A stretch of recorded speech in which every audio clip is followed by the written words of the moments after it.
मराठीला सुरुवात करत आहोत. तर मराठी म्हणजे 9th स्टँडर्डचा मराठीमध्ये पहिलाच पोयम आहे, पहिली कविता आहे सर्वात्मका शिवसुंदरा भाग 1 मध्ये. ह्याचे कवी आहेत कुसुमाग्रज. त्यांचं मेन नाव बघायला गेलं तर त्यांचे मूळ नाव आहे गजानन रंगनाथ शिरवाडकर असं त्यांचं मेन नाव होतं. पण त्यांचे जे म्हणजे त्यांना ज्यांनी दत्तक घेतलं त्यांचं नाव होतं वामन शिरवाडकर आणि त्यांचं नाव चेंज केलं म्हणून त्यांचं नाव आहे विष्णू वामन शिरवाडकर. त्यांना दत्तक घेतलं त्यांनी. तर गजानन जे होते विष्णू वामन शिरवाडकर ते बघायला गेले तर 6 भावंड होती, 6 भाऊ होते त्यांना आणि एकुलती एक बहीण होती, तिचं नाव होतं कुसुम. तर ती एकुलती एक लाडाची बहीण आणि अग्रेज होती म्हणून त्यांनी स्वतःचं टोपण नाव ठेवलं कुसुमाग्रज आणि पुढे ते कवी कुसुमाग्रज म्हणून प्रसिद्ध झाले. तर कवी कुसुमाग्रज जे होते त्यांचा जन्म झाला होता 1912 मध्ये, 27 फेब्रुवारी 1912 मध्ये त्यांचा जन्म झाला आणि मृत्यू झाला होता 10 मार्च 1999 मध्ये. त्यांनी नाशिक येथे त्यांनी आपले शिक्षण पूर्ण केले होतं. BA ची पदवी सुद्धा त्यांनी धारण केली होती, घेतली होती आणि मग तिथून ते चित्रपट म्हणजे जे छोट्या छोट्या कथा भूमिका अशी कामे त्यांनी करायला सुरुवात केली. मग सोबतच त्यांनी लिहायला सुरुवात केली. त्यांची जी लिहिण्याची म्हणजे त्यांनी जी पुस्तकं लिहिली त्यात होतं जीवनलहरी, विशाखा, समिता, स्वगत, हिमरेषा, वादळवेल, मारवा, किनारी इत्यादी त्यांचे काव्यसंग्रह. वैजयंती, राजमुकुट, कोणते, नटसम्राट, वीज म्हणाली धरतीला, विदूषक इत्यादी नाटक त्यांचे प्रसिद्ध. ज्ञानपीठ पारितोषिक विजेते, प्रसिद्ध लेखक, कवी, नाटककार ही त्यांची ख्याती. तर या प्रस्तुत कवितेत त्यांना काय सांगायचंय तर परमेश्वरास वंदन करून अंधारातून उजेडाकडे नेण्याची. अंधार म्हणजे संघर्ष किंवा संकटातून उजेडाकडे म्हणजे संकटातून बाहेर घेऊन जाण्याची आम्हाला शक्ती दे. संकटातील सामना करण्याची शक्ती कवी प्रस्तुत गीतातून या कवितेतून मागत आहेत. तर ते काय म्हणतात की सर्वात्मका शिवसुंदरा. सर्वात्मका म्हणजे सर्वव्यापक म्हणजे विश्वाच्या चराचरामध्ये जो बसला आहे किंवा जो रचला आहे, रचलेला आहे असा सर्वात्मक म्हणजे सर्वव्यापक. शिवसुंदरा म्हणजे त्यांनी शंकर भगवानला उद्देशून म्हटलंय की शिवसुंदरा स्वीकाराया अभिवादना. स्वीकार कर. काय स्वीकार करतं माझं अभिवादन. अभिवादन म्हणजे नमस्कार. तर कवी कुसुमाग्रज काय म्हणतात भगवान शंकराला की सर्वव्यापक म्हणजे विश्वाच्या चराचरात रचलेल्या भगवान शिवसुंदरा माझा नमस्कार तू स्वीकार कर. ह्याला हिंदीमध्ये समजायला गेलं तो कवि कुसुमाग्रज क्या कह रहे तो वो कह रहे कि सर्वव्यापक मतलब इस विश्व के हर एक कण कण में रसे हुए या फिर बसे हुए जो भगवान शिव सुंदर है उनसे कह रहे कि मेरा नमस्कार तुम या फिर मेरा प्रणाम आप स्वीकार कर लो. तर ते काय बोलतात की सर्वात्मका सर्वव्यापक विश्वाच्या चराचरात रचलेल्या भगवान शंकरा शिवसुंदरा माझा नमस्कार, माझा अभिवादन. अभिवादन म्हणजे नमस्कार तू स्वीकार कर, तुम्ही स्वीकार करा. तिमिरातुनी म्हणजे काळोख. तिमी म्हणजे काळोख पण इथे काळोखाचा अर्थ घेतला की संघर्ष किंवा संकट. तर तिमिरातुनी त्याच्याकडे प्रभू आमुच्या ने जीवन. जीवना म्हणजे जीवन किंवा आयुष्य. आमुच्या म्हणजे आपल्या.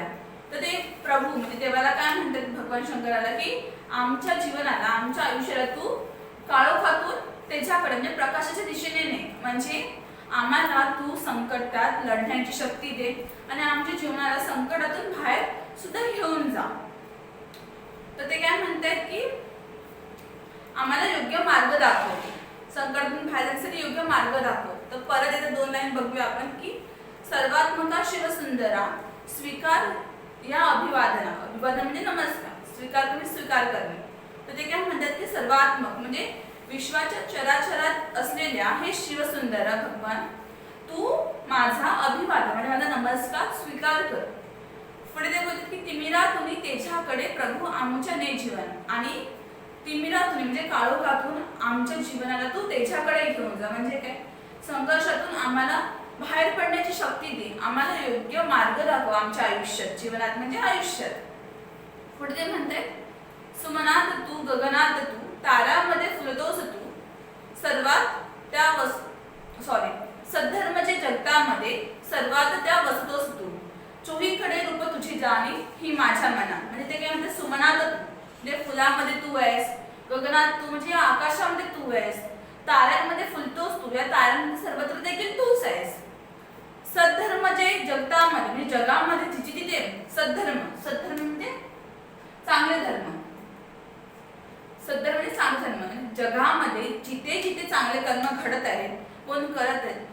सर्वांमध्ये तू बसतोस, त्या सर्वांमध्ये तू राहतोस.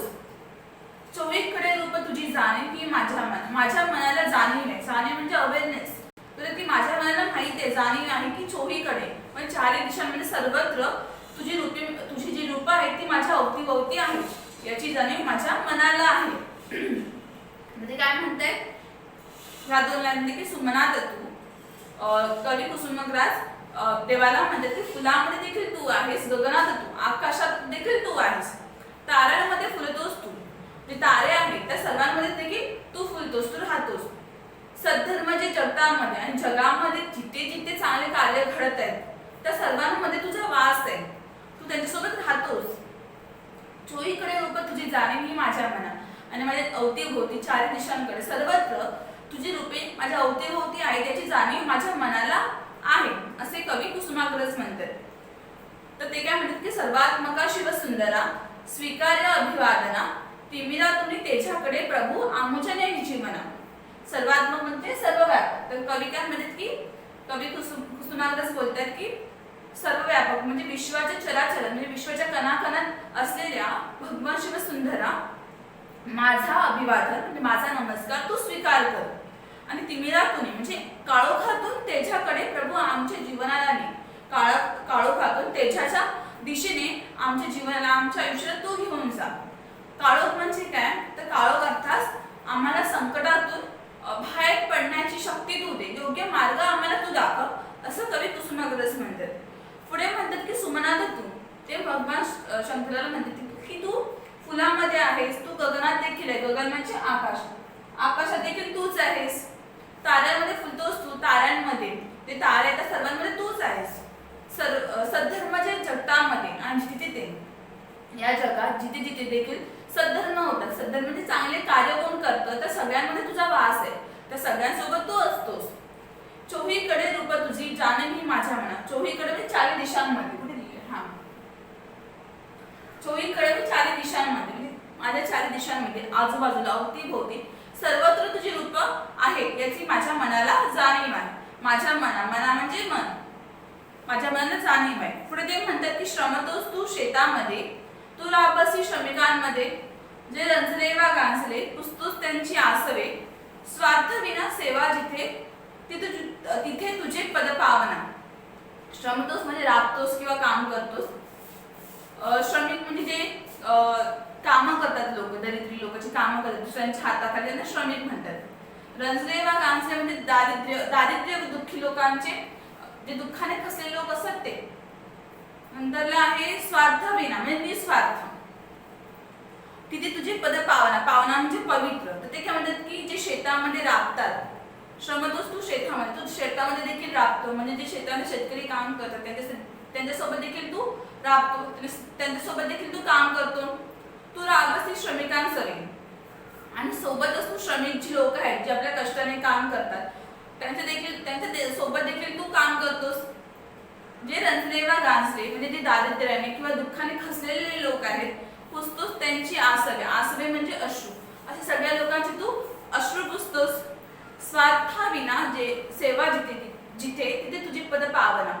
आणि जिथे लोक आपल्या स्वार्थाविना म्हणजे निस्वार्थी होऊन जिथे लोक सेवा करतात अशा सर्व ठिकाणी तिथे तू तुझी पद पावना म्हणजे तिथे तू आपले पवित्र पायांची भूमी, तुझ्या पवित्र पायांची भूमी आपण पवित्र करता, असे कुसुमाग्रज म्हणतात की जिथे तिथे या जगामध्ये जिथे तिथे स्वार्थाविना निस्वार्थी होऊन जी व्यक्ती काम करतात, सेवा करतात, अशा सर्व ठिकाणी भगवान शिवसुंदरा तुम्ही तुमची पायाने ती भूमी पवित्र करतात. पावन म्हणजे पवित्र आणि पद म्हणजे पाय. तर कवी कुसुमाग्रज काय बोलतात की श्रमतोस तू शेतामध्ये, तू शेतामध्ये जे शेतकरी बांधव काम करतात त्यांच्यासोबत तू सुद्धा श्रमतोस, तू सुद्धा काम करतोस. तू राबसी श्रमिकांसवे आणि तू श्रमिकांसोबत सुद्धा राबतोस. जे रंजले वा गांजले म्हणजे जे दारिद्र्याने किंवा दुःखाने खसलेले लोक आहेत, खसलेले म्हणजे दुःखी किंवा मनाच्यांचे दुःख आहेत, पीडित लोक आहेत, त्या सर्वांची तू आसवे पुसतोस. आसवे म्हणजे अश्रू पुसतोस. स्वार्थाविना सेवा जिथे तिथे तुझी पद पावना. आणि जिथे लोक निस्वार्थी होऊन सेवा करतात अशा ठिकाणी तू ती जी भूमी आहे ती तू तुझ्या चरण स्पर्शाने तुझे पद म्हणजे तुझ्या चरण स्पर्शाने तू भूमी पावन करतोस म्हणजे पवित्र करतो. तर कवी काय म्हणतात की शेतामध्ये राबतोस तू, श्रमिकांसोबत देखील काम करतोस, राबतोस तू. जे रंजले बा गांधींचे दारिद्र्याने किंवा दुःखाने खचलेले लोक आहेत त्या सर्वांचे तू अश्रू पुसतोस. आणि जिथे निस्वार्थ होऊन लोक कामं करतात, निस्वार्थ स्वतःचा स्वार्थ बघत नाही, सेल्फिश नसतात ते लोक, निस्वार्थ होऊन जी लोक दुसऱ्यांसाठी सेवा करतात अशा ठिकाणी तू तुझी ती भूमी चरण स्पर्श करून तुझ्या पावलांच्या स्पर्शाने ती भूमी कशी होते, पवित्र होते. पुढे म्हणतात न्यायार्थ जे लढती रणी तलवार तू त्यांच्या करी, ध्येयार्थी जे तमी सारथी तू दीप त्यांच्या अंतरी, ज्ञानार्थ जे तप्ती मुनी होतोस त्यांची साधना. तर ते काय म्हणतात की न्यायार्थ जी लढती रणी, आपल्या न्यायासाठी जे लढत आहेत म्हणजे अन्यायाविरुद्ध जे आवाज उठवत आहेत ते लढत आहेत अशा लोकांच्या हातातली तू तलवार तूच आहेस. तलवार तू त्यांच्या करी म्हणजे हात, त्यांच्या हातातली तलवार तूच आहेस असे भगवान सुंदराला म्हणतात, भगवान शंकराला म्हणतात. ध्येयार्थ जे तमी चालत म्हणजे आपले ध्येय गाठण्यासाठी, ध्येय म्हणजे गोल्स, जे आपले ध्येय गाठण्यासाठी संघर्षाचा सामना करत आहेत, एखाद्या संघर्षाला फेस करतात तेव्हा तू दीप त्यांच्या अंतरी, अशा क्षणी तू त्यांच्या अंतरीचा दीप आहेस. अंतरी म्हणजे त्यांच्या मनात किंवा हृदयातला दीप तूच आहेस, त्यांना योग्य मार्ग दाखवणारा त्यांच्या संकटाच्या काळात तू आहेस. ज्ञानार्थ जे तप्ती मुनी होतोस त्यांची साधना, आणि जे ज्ञान मिळवण्यासाठी तपश्चर्या करतात.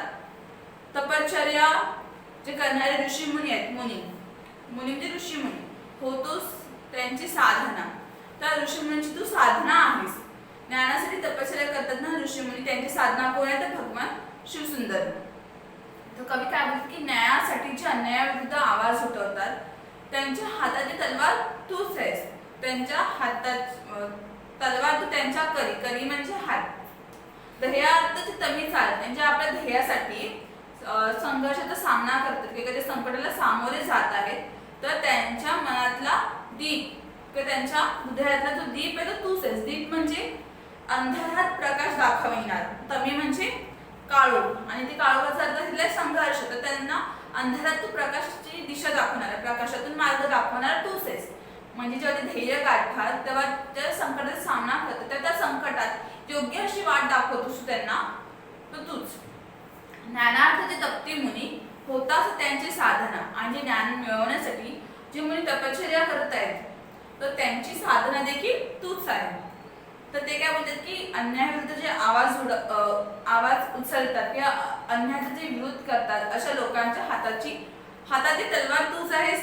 आणि ध्येय गाठण्यासाठी, आपले ध्येय अचीव करण्यासाठी जे लोक संकटाचा सामना करतात किंवा संघर्ष करत आहेत अशा लोकांच्या अंतरीतला म्हणजे हृदयातला दीप तूच आहेस. म्हणजे ह्याचा अर्थ असा होतो की जे लोक संकटासाठी, जे लोक ध्येय अचीव करण्यासाठी लढत आहेत किंवा संघर्ष करत आहेत अशा लोकांना योग्य मार्ग दाखवणारा आणि त्यांना त्या संकटातून बाहेर काढणारा तूच आहेस.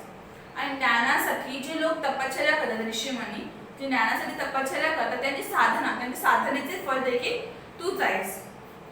पुढे म्हणतात करुणा तुझी असता मला भय कोठले, मार्गावरी फुटती सदा पाहिने मी तव पावले. तव म्हणजे तुझी पावले. सृजनत्व या हृदयामध्ये नित्य जागवी भीती विना. सृजनत्व म्हणजे कल्पना, म्हणजे सदा.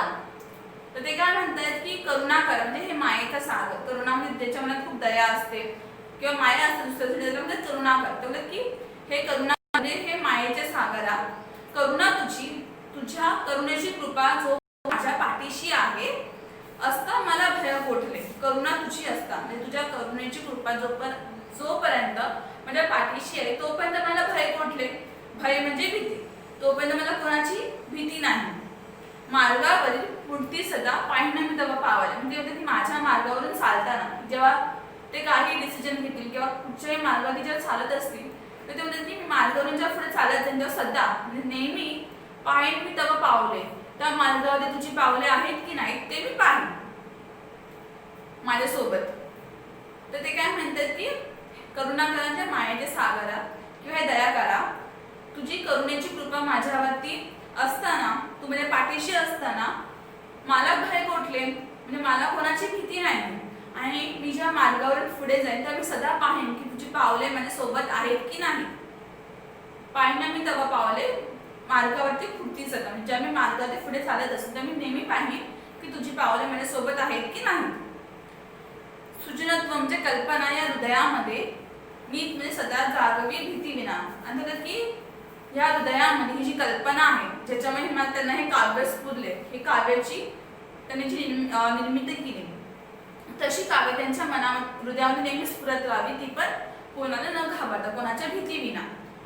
तर ते काय म्हणतात की न्यायार्थाची लढती रणी, म्हणजे जे लोक न्यायासाठी लढत आहेत त्यांच्या हातातली तलवार तूच आहे, तलवार तू त्यांच्या करी म्हणजे हात.